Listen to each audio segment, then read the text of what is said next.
क्या हिंदू क्या मुस्लिम। आप बताइए, राम मंदिर के मामले में निमंत्रण ठुकरा करके कितने हमारे हिंदुओं की भावनाओं का आहत किया था।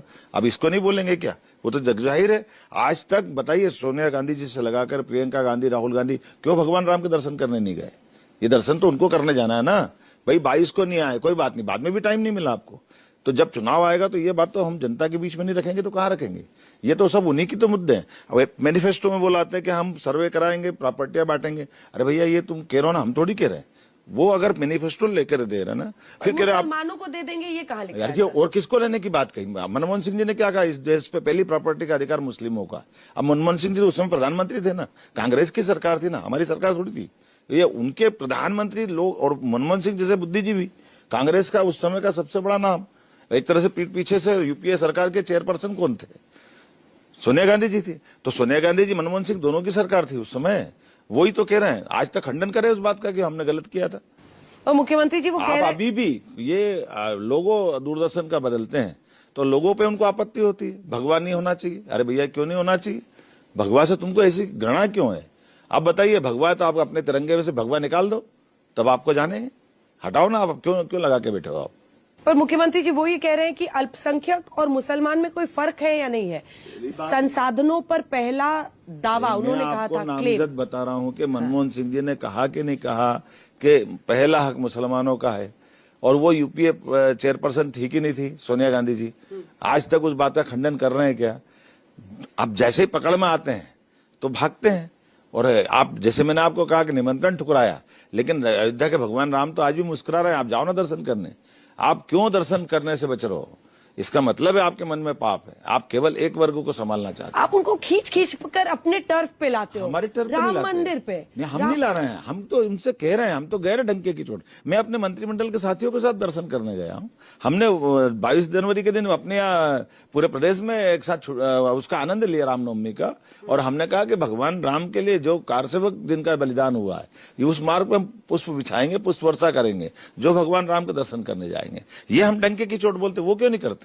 इसी कड़ी में आप भी फैसले ले रहे हैं कि आजकल आप अपनी कड़ी छवि के लिए खूब जाने जा रहे हैं। लाउड स्पीकर बंद कर दो धार्मिक स्थलों पर, खुले में मीट नहीं बेच सकते। वही ध्रुवीकरण की ही कड़ियों में आप भी अपनी एक इमेज बना रहे हैं क्या? ये फिर थोड़ा संशोधन करना चाहूंगा। हाँ। सुप्रीम कोर्ट ने फैसला किया कि ये ध्वनि प्रदूषण का नियंत्रण होना चाहिए। मैं अगर निर्णय करता हूं तो उसमें मैंने कोई ऐसा आदेश निकाला हो कि केवल मस्जिद के बंद करे, तो बताइए। हमने 66,000 माइक निकलवा के रखवाए, तो उसमें सभी प्रकार के धर्मस्थल थे। उसमें कोई, हमने किसी की जाति नहीं देखी, कोई धर्म नहीं देखा। तो ये समान रूप से अगर फैसले भी नहीं कर पाएगी सरकार, तो फिर काय के लिए सरकार है? आपने बताइए, फूड सेफ्टी कानून किसका है? उसको फूड सेफ्टी के संबंध में क्या निर्णय है? फूड सेफ्टी में खुले में अगर कोई इस टाइप की चीजें बेचेगा तो स्वाभाविक रूप खाने वाले की भी दिक्कत है, बेचने वालों तो जो कर रहा पाप कर ही रहा है। सरकार हाथ पे हाथ धर के थोड़ी बैठेगी। सरकार को निर्णय करना ही पड़ेगा, और निर्णय करा सरकार ने। लेकिन सेकंड फेज आते आते पिच थोड़ा तेज तो हो गया है मुख्यमंत्री। हमने नहीं किया उनका क्यों मैनिफेस्टो सेकंड फेज पे आया? नहीं, मैनिफेस्टो तो पहले ही आया था, मुस्लिम लीग कह रहे थे, लेकिन अब आप लोग पहुंच गए हैं कि ये मंगल सूत्र लेकर दे देंगे। कैसे? ऐसे दोनों बातें स्पष्ट। आप इसको इस ढंग से समझिएगा कि मुस्लिम लीग ने देश का बंटवारा कराया।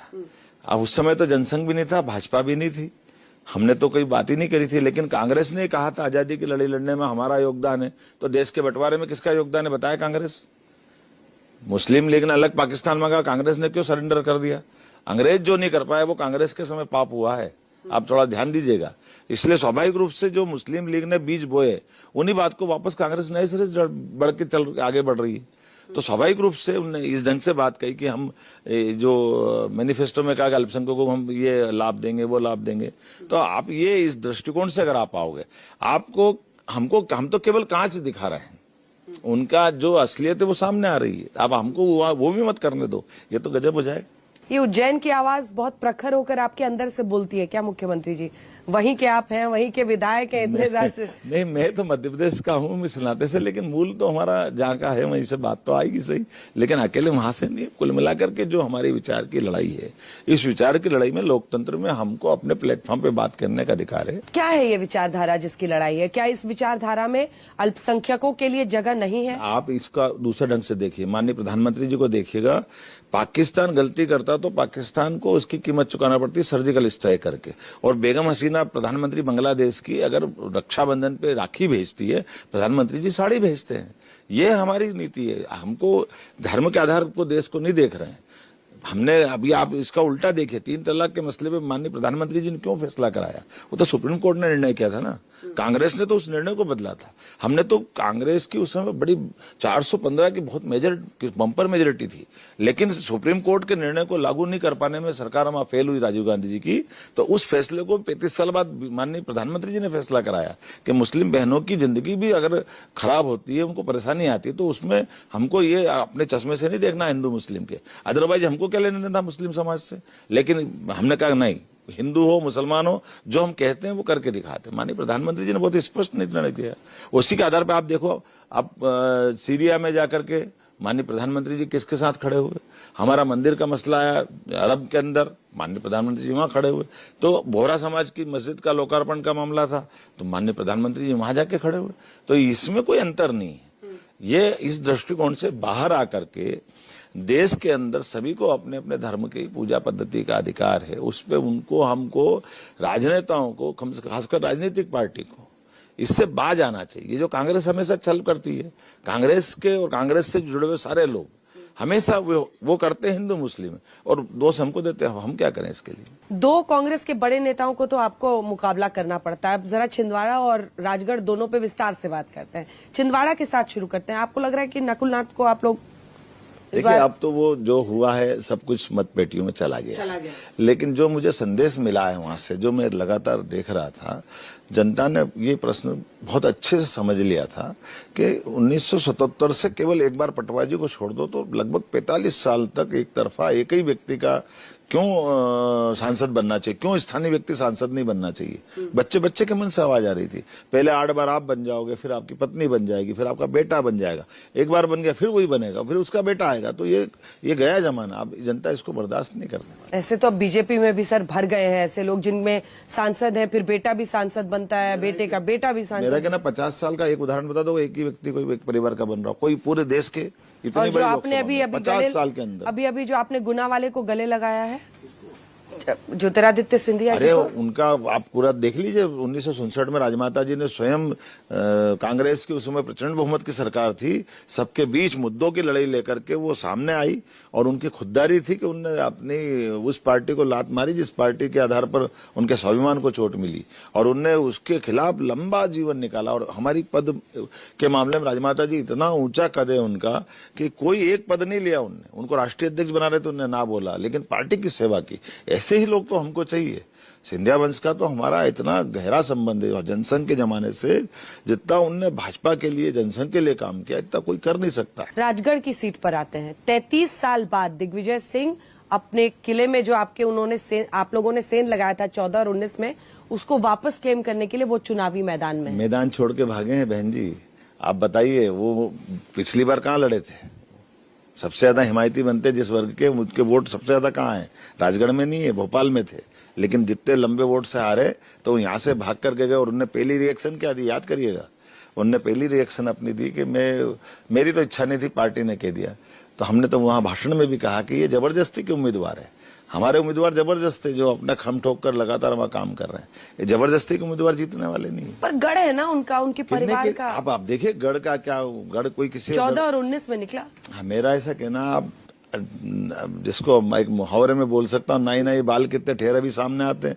आ जाएगी 4 जून, देर कहाँ लग रही है? आप लड़के देखिए ना, यहाँ से वहां तक कहीं उनको कोई मदद नहीं मिल रही है। पर एक जो ओवरऑल परसेप्शन है, इससे पहले कि राजस्थान है मैक्सिमम सारी की सारी सीट्स 25 एनडीए की झोली में पहले 2 बार से, यहाँ पर 28 आउट ऑफ 29 लगातार। भोपाल ही देख लीजिए, 84 के बाद यहाँ पर कांग्रेस नहीं आ पाई है, भोपाल गैस ट्रेजेडी के बाद। लोगों का ये कहना है कि एक लोगों में फटीग है, बदल जाएगा मामला। रिपीट परफॉर्मेंस इतना कर पाना, उसकी प्रोबेबिलिटी बहुत मुश्किल दिख रही है लोगों को, एक्सपर्ट्स को।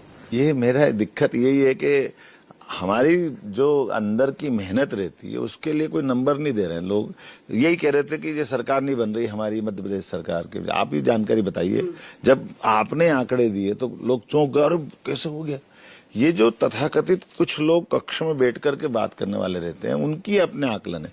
जनता तो दिलो जान से भाजपा के साथ है, जनता मोदी जी के साथ है, जनता भाजपा पे अगाध श्रद्धा करती है। 400 पार कहना व्यवहारिक है?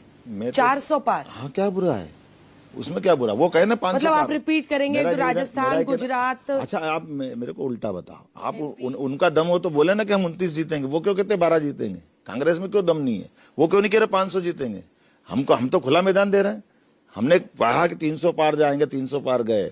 हमने कहा पूरी मेजोरिटी सरकार बनाएंगे, 2014 में मेजोरिटी सरकार बनाई। अब की बार 400 पार की बात कर रहे तो कर रहे हैं, कहना भी चाहिए। लेकिन वो क्यों नहीं कह पा रहे? आप उनसे पूछो ना। हमारी बात को आप उल्टा ले रहे हो, बड़ा आश्चर्य की बात है। हम अपने जैसे कोई बच्चा पूरे साल पढ़ाई कर रहा है और वो कह रहा मेरा ये डिस्टिंक्शन आएगा, तो उसका कॉन्फिडेंस है ना, उसमें मजाक थोड़ी है। आप कहो ना हम भी निकालेंगे, आप मेरिट बनाओ, हमको क्या मना है? वो बना नहीं पा रहे, उनको दम नहीं है उनमें। वो किसी राहुल गांधी से पूछिए ना, 400 पार की बात कर ले एक बार। 400 कैंडिडेट खड़ा नहीं कर पा रहे। राहुल गांधी तो इतनी मेहनत कर रहे हैं, वो कह रहे हैं न्याय पत्र है आपके संकल्प पत्र के मुकाबले। हम तो ये कह रहे हैं नौकरियों पर हम बात कर रहे हैं, बेरोजगारी पर। उनने जो बात कही उस बात का तो मजाक उनने खुद ने बनाया। जिनकी खुद की 10 साल तक मम्मी ने यूपीए सरकार चलवाई मनमोहन सिंह जी के माध्यम से, गरीबी दूर नहीं कर पाए। जिनके पापा 5 साल सरकार चलाए, गरीबी दूर नहीं कर पाए। जिनकी दादी सरकार 17 साल चलाई, वो गरीबी दूर नहीं कर। जिनके परनाना सरकार चला पाए, वो गरीबी दूर नहीं कर पाए। उससे बड़ा मजाक क्या? 55 साल जो सरकार चला पाए, वो गरीबी दूर नहीं कर पा रहा हो कि मैं एक झटके में गरीबी दूर कर दूंगा। ये उसी प्रकार से झूठ बोल रहे जैसे उन्होंने 2018 में बोला था, 1 2 3 4 5 6 7 8 9 10 दिन के अंदर अगर सारे किसानों का कर्जा माफ नहीं हुआ, मैं मुख्यमंत्री बदल दूंगा। 13 महीने तक सरकार चली उनकी, एक ही मुख्यमंत्री थे, किसका कर्जा माफ हुआ? तो वो उनका झूठ का पूरा मशीन है राहुल गांधी जी। और झूठ तो ज्यादा, उनको बहुत सारी बातें ऐसी है जो मैं क्या बोलूंगा। उनकी थोड़ी अभी समझ डेवलप होने में टाइम लगेगा, और मूल रूप से उनका पिंड मेरे को नहीं लगता कि वो इस राजनीति की लायक है।